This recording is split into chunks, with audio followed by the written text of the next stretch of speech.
this country, when I first came, I identified myself as Arab American and Muslim first. And gradually, I became to identify myself as black. I came to the U.S. in 1978, and I became a U.S. citizen in 1985. When I became a U.S. resident, I was told by the Immigration and Naturalization that I am white. And I told them that I'm black, and they said, no, in this country, you are white. All Arabs in this country, all Arab immigrants are white.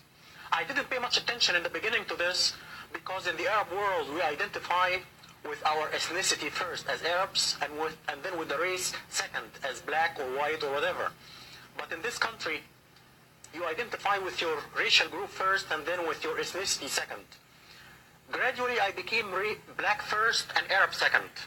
And I rejected my white classification publicly for the first time in 1987, in February, as a panelist in a function sponsored by the Association of the Study of Black Life and History in Detroit. I said that I belong to two minority groups. I'm Arab American and Black American, and I'm racially black and ethnically Egyptian. I was harassed by my employer right after that.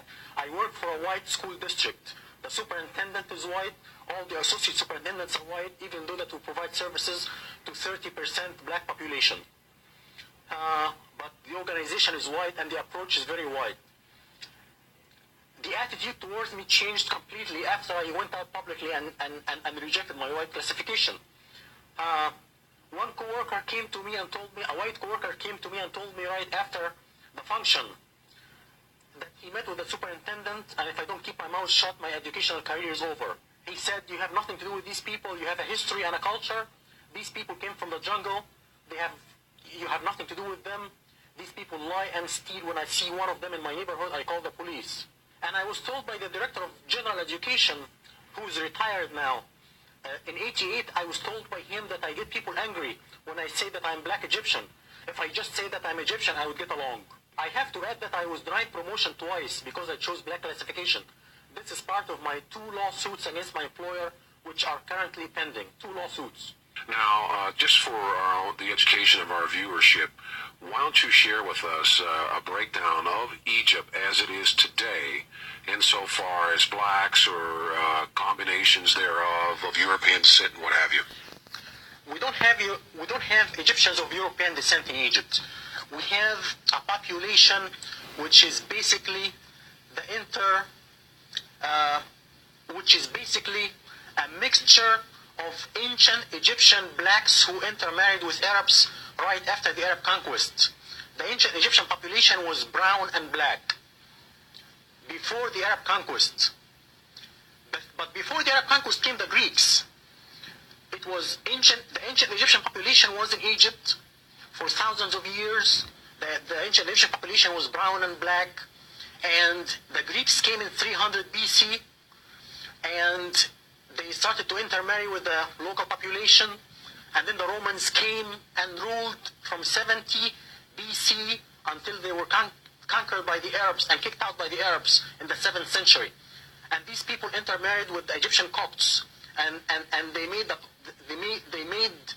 pigmentation of the Egyptians, the Copts, much lighter because of this intermarriage with Europeans. Now, you're an educator, okay? Now, how do you deal with situations when you practice your profession insofar as dealing with the mythology or the misconceptions about Egypt being a white civilization? How do you deal with that? This is a big problem because Egypt, the ancient Egyptian civilization was a black civilization, and ancient Egyptians were black according to the Greek scholars and the Roman scholars. Ancient Egypt became white only in the 19th century and in the 20th century.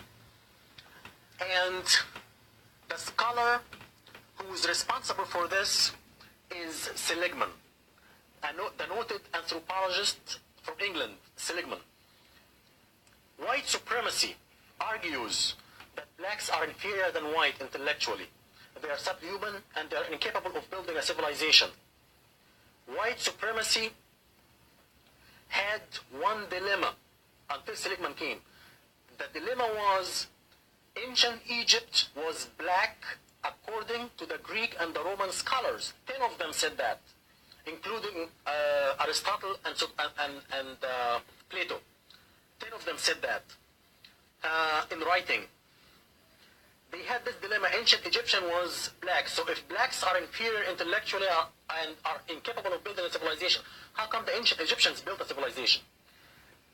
Seligman found the solution for this dilemma. He came up with a theory called the Hamite theory. He separated the blacks who built a civilization in Egypt and Ethiopia from the rest of the black race, and he called them brown-skinned whites, or the Hamites. So Seligman saved white supremacy from this dilemma, and all the white scholars followed him from that time on. This was at the end of the 19th century. And since that time, white scholarship says that ancient Egypt is white. Mustafa Hefni is currently working on his doctorate degree at Wayne State University. His dissertation topic is a content analysis of the treatment of ancient Egypt in world history textbooks. And just how far is this determined Egyptian willing to go to be classified black? I want to carry my case all the way up to the U.S. Supreme Court if necessary.